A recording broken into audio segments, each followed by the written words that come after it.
life becomes so much like more enjoyable when it becomes about others. Hi, my name is Jessica Tobin. I'm a Dharug artist and educator, mainly painter, and I'm here in my beautiful country up in Dharug country. I was always around art, like my mum was an art teacher, my dad's an artist, so, but I didn't want to be an artist initially, but I've always been like a really conceptual person, so not just like the visual, but I'm always thinking of like concepts and analysing things in the world.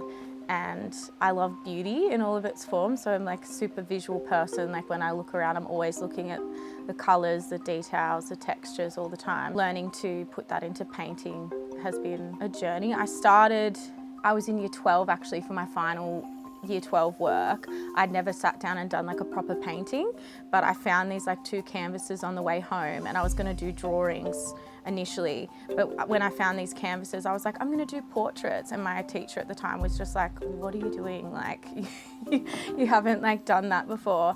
And I ended up doing this portrait of my sister, and when I did the portrait I actually like couldn't believe that I'd done it. Like it was kind of like, when I paint I feel like I sort of channel something, or I get like lost in it, because like the second I sort of pick up the paintbrush I sort of just get, it's 8 hours I haven't like eaten or like drank anything. My biggest inspiration when it comes to painting is my auntie Leanne Tobin.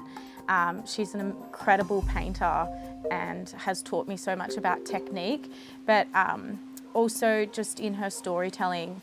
Dharug stories limited, there's like not like lots of people telling those stories, so I feel like it's really important, the work that my family's doing. It really inspires me, their level of knowledge and history about who we are. Definitely Maria Locke.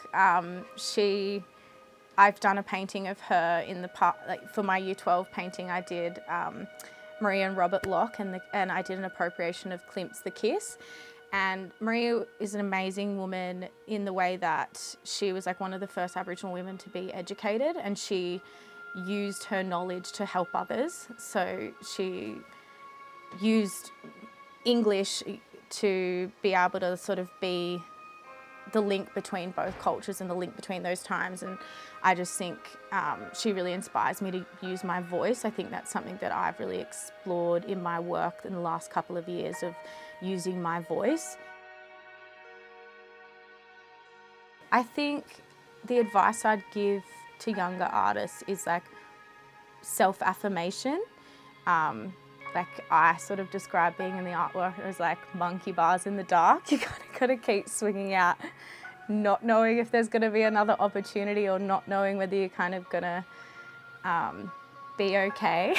Like, I think security financially, and yeah, just living in housing crisis and what everyone's trying to deal with, being a creative seems kind of like almost silly and frivolous sometimes. I think it's something that you don't choose. I think it's just what you do. I think it's something that you just are.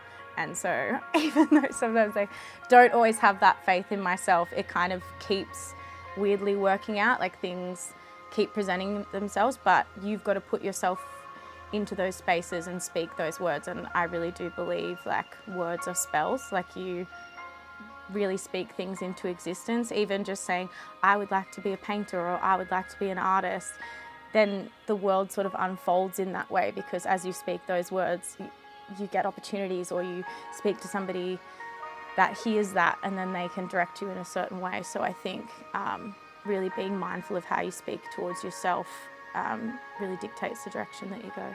The painting that I'm doing at the moment is of Uncle Wes, and he's an elder that we've lost recently in the community.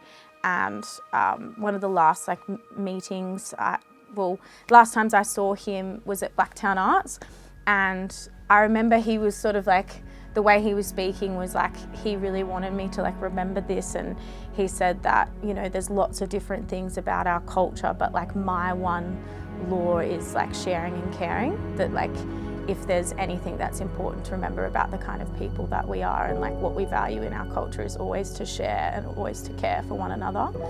And yeah, I think like that has really been like ringing in my mind lately, especially like reading his poetry, is that, yeah, life becomes so much like more enjoyable when it becomes about others.